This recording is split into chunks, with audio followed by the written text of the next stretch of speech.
It was a violent end, once again raising questions about how the death penalty is administered. Although Oklahoma Department of Corrections says that John Grant's execution went as planned, witnesses describe a grim scene. Once the midazolam started flowing, he did convulse more than 24 times, and those were pretty violent convulsions while he was strapped to the gurney.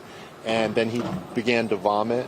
The vomit pooled in his mouth and ran down his face. At that point, he was still trying to breathe because you could see kind of bubbles coming out of his mouth as he attempted to breathe. When an inmate is executed, a 3-drug cocktail is meant to numb the recipient so they're unconscious and unable to feel pain.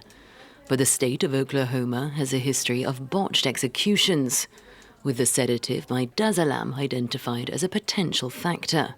In 2014, following a drugs mix-up, inmate Clayton Lockett struggled on a gurney before dying 43 minutes into his lethal injection. The prison warden described the scene as a, quote, bloody mess. Following 2 other similar incidents, authorities paused the practice in 2015.